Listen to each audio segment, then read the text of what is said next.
وسلام على عباده الذين اصطفى أما بعد فأعوذ بالله من الشيطان الرجيم بسم الله الرحمن الرحيم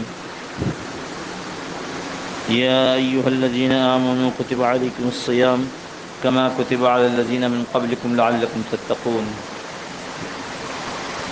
صدق الله مولانا العظيم وصدق رسوله النبي الكريم ونحن على ذلك لمن الشاهدين والشاكرين والحمد لله رب العالمين۔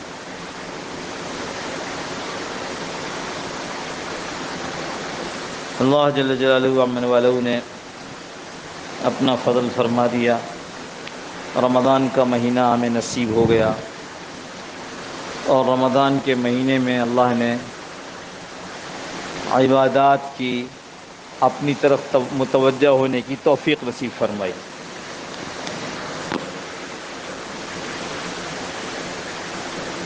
اللہ پاک ان ساری عبادات کو جیسی بھی ہیں، کم یا زیادہ، ٹوٹی پھوٹی، اللہ سب کو معاف فرما کر اپنی بارگاہ میں قبول فرما جائے۔ ایک عجیب عبادت ہے، جتنی عبادات ہیں وہ سب کچھ کرنے کو کہتی ہیں۔ جتنی عبادات، نماز عبادت ہے، گھر سے نکلنا ہے، مسجد میں آنا ہے، وضو کرنا ہے، کھڑے ہو کر رکوع کر کے، سجدے کر کے، قیام قومہ کر کے اس عبادت کو انجام دینا ہے۔ نظر آ رہا ہے جو آدمی گھر سے نکلا ہے، نظر آ رہا ہے گھر سے نکلا ہے، مسجد میں داخل ہو رہا ہے، نظر آ رہا ہے مسجد میں داخل ہو رہا ہے، مسجد میں آ کر کھڑا ہو وضو کرتا ہے یا گھر سے وضو کر کے نظر آ رہا ہے، یا آدمی کھڑا ہوا ہے، کھڑا ہو کر کے قیام کر رہا ہے، رکوع کر رہا ہے، نظر آ رہا ہے۔ حج والا آدمی کیسے نظر آتا ہے؟ ابھی پاسپورٹ، ابھی حج کی درخواستیں، ابھی یہاں سے سفر، ابھی یہاں حرم مکہ پہنچنا، سب نظر آ رہا ہے۔ زکوٰۃ والا نظر آ رہا ہے، حساب کرتا ہے، پیسے نکالتا ہے، کسی کو دیتا ہے۔ یہ ایک عجیب عبادت ہے جو نظر نہیں آتی، اس میں کچھ کرنا نہیں ہے، اس میں نہیں کرنا ہے، کھانا نہیں کھانا ہے، پانی نہیں پینا ہے، اپنی شہوت کو، خواہش نفسانی کو نہیں پورا، حلال ذریعے سے بھی نہیں پورا کرنا ہے۔ تو گویا یہ ایک ایسی عبادت ہے جو خالص اللہ کے لیے، کسی کو پتہ نہیں چل رہا نا۔ کھانا موجود ہے اور کوئی میری طرف نہیں دیکھ رہا، کھا سکتا ہوں۔ پانی موجود ہے اور پیاس لگی ہوئی ہے، سخت پیاس کے عالم میں ہوں اور کوئی نہیں دیکھ رہا، پانی پی سکتا ہوں، لیکن نہیں پی رہا۔ کیوں؟ اللہ کے ساتھ معاملہ ہے، کوئی مخلوق بیچ میں نہیں ہے۔ اس نے سحری نہیں کھائی لوگوں کے ساتھ، اس نے لوگوں کے ساتھ افطار نہیں کیا ہے۔ سحری کھاتا برکت والی چیز تھی، افطار کرتا اچھا ہوتا، اس نے نہیں کیا، لیکن یہ سارا دن نیت کر کے روزے سے رہا۔ سحری کے برکت والے ثواب میں کمی ہو گئی، لیکن اس کا معاملہ چونکہ اللہ کے ساتھ تھا، اللہ نے دیکھ لیا، قبول کر لیا۔ یہ عجیب بات، یعنی تمام عبادتوں سے بالکل مختلف۔ اس واسطے یہ فرمایا کہ ابن آدم کا، آدم کے بیٹے کا جو عمل ہوتا ہے اس کو بڑھایا جاتا ہے۔ یہ حدیث نہیں ہے، یہ میں اپنی طرف بڑھایا جاتا ہے۔ حدیث کیا ہے کہ 10 گنے سے لے کر 700 گنا تک اس کا بدلہ دیتے ہیں۔ من جاء بالحسنۃ فلہ عشر امثالها، یہ قرآن ہے۔ جو ایک نیکی لے کر آئے گا ہم اس کو 10 گنا دیں گے۔ تو یہ تو سب کے لیے ہے، اس میں کوئی خاص قید نہیں ہے کہ وہ فلاں ہوگا تو اس کو 10 گنا ملے گا، نہ۔ مطلق انداز میں بات کی، جس کو آپ انگلش میں کہتے ہیں ایبسولوٹ سینس میں بات کی، ہر کسی کے لیے. بعض لوگ ایسے ہوں گے کہ ان کے اخلاص کے بقدر اس کو بڑھایا جائے گا، 10 گنا سے 20، 20 سے 100، فرمایا 700 گنا تک کر دیتے ہیں. مگر حدیث میں آگے کیا ہے کہ مگر اللہ تعالی نے فرمایا، حدیث ایسے ہی ہے، اتنی باتیں کر کے، اور ضرورت نہیں تھی کہ یہ کہتے کہ راوی کہتے ہیں کہ مگر اللہ تعالی نے فرمایا کہ روزہ خالص میرے لیے ہے، روزے میں یہ نہیں کروں گا 700 گنا تک، روزہ یہ تو خالص میرے لیے ہے، اس کی جزا میں خود دوں گا. پتہ نہیں جانے کیا دیں گے اور جانے کتنا دیں گے. اسی لیے روزے کو بالکل دوسری چیزوں، دوسری عبادات سے الگ سمجھو. اس سے آگے فرمایا روزہ ڈھال ہے. ارے کس چیز سے ڈھال ہے؟ تو جو محدثین نے فرماتے ہیں کہ روزہ نہ صرف آگ سے ڈھال ہے، یعنی دوزخ سے ڈھال ہے، محدثین کہتے ہیں روزہ شیطان سے بھی ڈھال ہے. ڈھال کیا ہے؟ جب آدمی لڑائی میں ہوتا ہے تو اس کے ایک ہاتھ میں تلوار، اس زمانے کی بات ہے، ایک ہاتھ میں تلوار، کیونکہ اس زمانے کے لوگوں کو پہلے سمجھانا تھا، وہ مخاطب اول تھے، پہلے مخاطب وہی لوگ تھے. ایک ہاتھ میں تلوار اور دوسرے میں ڈھال، اس سے حملہ کرنا اور اس سے حملہ روک رہا ہے. اور ایک حدیث میں اس طرح ہے کہ روزہ ڈھال ہے ایسے جیسے تم لڑائی میں ڈھال استعمال کرتے ہو.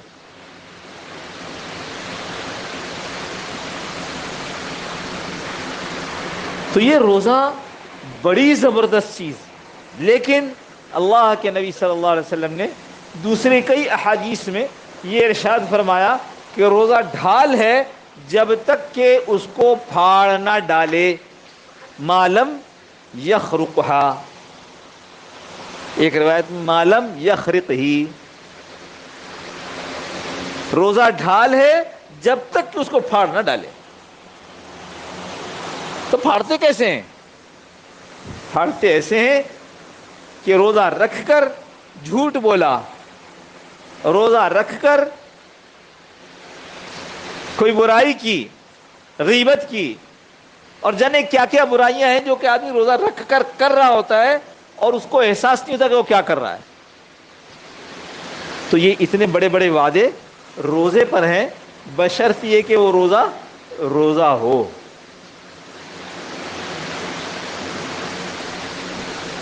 ہم نے اپنے صبح سے شام تک کے معمولات میں اب تک اس کا خیال نہیں کیا کہ دیکھو مجھ سے کوئی گناہ نہ ہو جائے، بلکہ میں آتے جاتے لوگوں کو دیکھ رہا ہوں کہ وہ اپنے موبائل کے ساتھ مصروف ہیں، اس میں آوازیں بھی ہیں، اس میں موسیقی بھی ہے، اس میں جانے کیا کیا ہے، بس لگے ہوئے ہیں. کیا ہو رہا ہے؟ روزہ ہے سر، کوئی اور کام تو ہے نہیں. یہ اپنے روزے کو پھاڑ رہا ہے آدمی. یہ اپنے اتنے بڑے ثواب جو اللہ پاک نے اس کے لیے رکھا ہے کہ وہ ثواب اتنا ہوگا کہ میں خود دوں گا، یا ایسا ہوگا کہ میں خود دوں گا، اس ثواب سے محرومی کر رہا ہے. بھوکا ہے، اسی لیے فرمایا دوسری حدیث میں، ایک آدمی روزہ رکھتا ہے مگر روزے کے اندر روزے کے احکامات کو، روزے کی چیزوں کو پورا نہیں کرتا، ایسے آدمی کو سوائے بھوکا پیاسا رہنے کے کچھ حاصل نہیں ہوتا. اللہ کو ایسے روزے کی ضرورت نہیں ہے. اللہ کو تو روزے کی ضرورت نہیں ہے، لیکن گویا تو مفہوماً سمجھ لو کہ اللہ پاک ایسے روزے کو روزہ نہیں سمجھتے. اس وقت خاص طور پر ایک ملک میں ایک کیفیت ہے ہیجان کی، اور دونوں طرف کے لوگ کم یا زیادہ، کسی ایک طرف کے زیادہ ہوں گے، کسی ایک طرف کے کم ہوں گے، وہ ایسے ہیں جیسے ابھی لڑ پڑیں گے. حضرت مفتی تقی صاحب عثمانی دامت برکاتہم، انہوں نے اپنے والد صاحب کی اوپر ایک کتاب لکھی اس میں ایک چھوٹا سا ٹکڑا ہے جو میں پڑھ کر سنانا چاہتا ہوں. اس کا عنوان یہ دیا: کسی بھی شخص یا جماعت کی حمایت اور مخالفت کی حدود کیا ہیں. فرمایا کسی شخص یا جماعت کی حمایت اور مخالفت میں جب نفسانیت شامل ہو جاتی ہے تو حمایت اپنی حدود پر قائم رہتی ہے اور نہ مخالفت اپنی حدود پر قائم رہتی ہے. بلکہ ہوتا یہ ہے کہ جس شخص کی حمایت کرنی ہو اسے سراپا بے داغ، جس کی حمایت کر رہے ہیں، جس جماعت کی یا جس شخص کی، اس کو سراپا بے داغ، اور جس کی مخالفت کرنی ہو اسے سراپا سیاہ ثابت کرنے سے کم پر بات نہیں ہوتی. آج کل حمایت و مخالفت میں اس قسم کے مظاہرے عام ہو چکے ہیں. بلکہ بسا اوقات یہ بھی ہوتا ہے کہ ایک شخص جس زمانے میں منظور نظر ہوا، یعنی اچھا لگا، تو اس کی ساری غلطیوں پر پردہ ڈال کر اسے تعریف و توصیف کے بانس پر چڑھا دیا جاتا ہے، اور جب وہی شخص کسی وجہ سے زیر عتاب آ گیا تو اس کی ساری خوبیاں ملیہ میٹ ہو گئیں اور اس میں ناقابل اصلاح کیڑے پڑ گئے. یہ یاد رکھیے گا کہ یہ اس زمانے کی تحریر نہیں ہے، یہ کتاب پہلے لکھی گئی ہے، لیکن اس زمانے میں اس حصے کو میں پڑھ کر یوں سنا رہا ہوں کہ اس وقت ہم سب کی یہی کیفیت ہے. حضرت والد صاحب اس طرز فکر کے سخت مخالف تھے اور فرمایا کرتے تھے کہ اول تو یہ طریقہ حق و انصاف کے خلاف ہے، اس کے علاوہ اس حد سے گزری حمایت و مخالفت کے نتیجے میں بسا اوقات انسان کو دنیا ہی میں شرمندگی اٹھانی پڑتی ہے. حضرت والد صاحب کی، یعنی حضرت مفتی شفیع صاحب رحمۃ اللہ علیہ کی نگاہ دشمنوں اور مخالفین میں بھی اچھائیوں کو تلاش کر لیتی تھی، اور ان کی خوبیوں کے برملا اظہار میں بھی آپ کو کبھی باک نہیں ہوا. بعض اوقات جب عام فضا کسی شخص یا جماعت کے خلاف ہو جاتی تو اس کے بارے میں الزام تراشی اور افواہ ترازی کو عموماً عیب نہیں سمجھا جاتا. سب کہہ رہے ہم بھی اس میں شامل ہو گئے،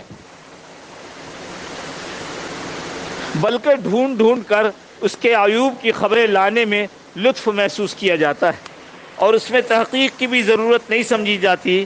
حضرت والد صاحب ایسے موقع پر اپنے متعلقین کو اس طرز عمل سے سختی سے دور روکتے اور فرماتے کہ اگر ایک شخص کسی جہت سے برا ہے، جہت یعنی کسی رخ سے وہ برا نظر آتا ہے، کسی جہت سے برا ہے، تو اس کا مطلب یہ کہاں سے نکل آیا کہ اس کی تمام جہات لازماً ہی بری ہوں گی، اور اب اس کی بلا ضرورت غیبت اور اس کے خلاف بہتان تراشی جائز ہو گئی. اب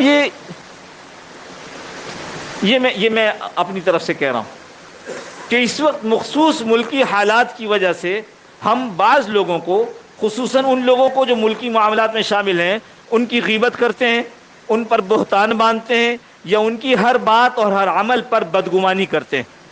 اس کی وجہ سے ہماری نیکیاں جو ہم نے اللہ تعالیٰ کی توفیق سے اور شیطان اور نفس کا مقابلہ کر کے مشکل سے کمائی تھی، وہ نیکیاں ان کے پاس چلی جاتی.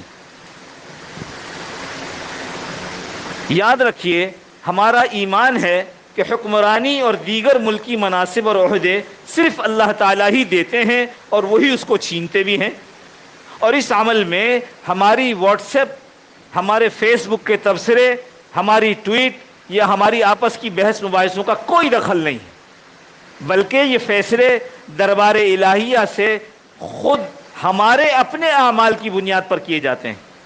پھر ہم اپنی قیمتی زندگی کے ان چند لمحوں کو جو یہ گزر رہے ہیں، ان کو بھی ان بدعملیوں سے کیوں ضائع کریں؟ لہذا اپنے آپ کو ایسی بیٹھکوں سے، مجلسوں سے، صحبتوں سے دور رکھیے. اسی طرح انٹرنیٹ اور موبائل سے انتہائی ضروری کاموں کے استعمال کرنے کے بعد مکمل پرہیز کیجیے، اور جاندار کی تصویر والے پوسٹ وہ تو جائز ہی نہیں ہے. اپنے فارغ اوقات کا دھیان رکھیے، اسے تلاوت قرآن مجید، دعوت دین، ذکر الہی اور اپنے محبوب نبی صلی اللہ علیہ وسلم پر درود شریف بھیجنے میں صرف کریں۔ یہی ہماری دنیاوی اوقات کا بہترین استعمال اور آخرت کی بہترین کمائی ہے۔ میرے دوستو، اتنا بڑھا ہے، 2-3 دن کا پہلے کا اخبار دیکھیے، ہری پور میں ایک فیکٹری کے اندر سیاسی بحث مباحثہ کرنے کے دوران ایک نے دوسرے کو قتل کر دیا۔ مجھے بتاؤ، رمضان کے مہینے میں ایک آدمی کی ناحق جان لے لی، کس نے؟ اس حرکت نے۔ ہمارا کیا واسطہ؟ ہمارا ایمان یہ ہے کہ اللہ ہم ملک دیتے ہیں، ملک چھینتے ہیں۔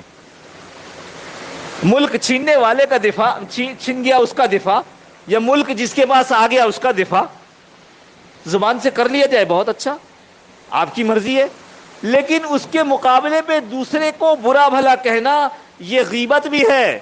ہماری سارے دن کی کمائی، مہینے بھر کی کمائی جا رہی ہے، اس پر بہتان لگانا اس سے بڑا گناہ، اور بدگمانی کرنا یہ الگ گناہ۔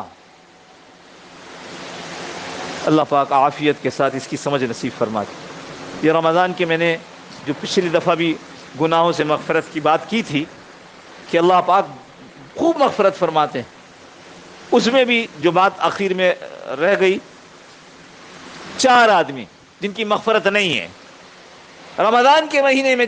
اگر آپ پچھلے جمعے کا میرا بیان یاد رکھیں، جو باتیں عرض کی تھی، کتنے موقع ہیں اس وقت مغفرت، اس وقت مغفرت، اس وقت مغفرت، 4 آدمی پھر بھی محروم ہیں۔ عادی شرابی محروم، والدین کا نافرمان محروم۔ اللہ کے نبی صلی اللہ علیہ وسلم سے پوچھا کسی نے، اللہ کے رسول صلی اللہ تعالی علیہ وسلم، اگر میرے والدین مجھ پر ظلم کرتے ہوں تب بھی میں ان کے ساتھ نیکی اور بھلائی کروں؟ اللہ کے نبی صلی اللہ علیہ وسلم نے فرمایا، ہاں، وَإِن ظَلَمَا، چاہے وہ تم پر ظلم کرتے ہوں۔ اور ایک دفعہ نہیں، پھر فرمایا وَإِن ظَلَمَا، پھر اسی پر بس نہیں کیا، پھر فرمایا وَإِن ظَلَمَا۔ والدین کے ساتھ اگر معاملہ اچھا نہیں ہے، رمضان گیا، یہ عبادات، یہ نمازیں، یہ روزے، یہ حج، یہ زکوٰۃ، اسی طرح قاطع رحم جو رشتہ داریوں کو بلا وجہ توڑنے والے ہیں، اپنے رشتہ داروں سے کسی دنیاوی وجہ سے ناراض ہوتے ہیں اور 3 دن سے زیادہ چھوٹ چھٹاؤ رکھتے ہیں، ان کی بھی مغفرت رمضان میں نہیں ہے۔ اور چوتھا، وہ جس کے لیے ہمیشہ کہا کرتا ہوں، خدا کے لیے کینہ پرور کی مغفرت اس مہینے میں بھی نہیں ہے۔ وہ شخص جو کسی وجہ سے کینہ رکھتا ہے، کسی کے لیے اپنے دل میں برائی رکھتا ہے، کسی کو دیکھ کر، کسی کی بات سن کر، کسی کا تذکرہ آئے تو اپنے دل کے اندر بوجھ محسوس کرتا ہے، خواہ مخواہ، دین کی وجہ سے نہیں، ذاتی گرج سمجھتے ہیں، ذاتی پرخاش کی وجہ سے۔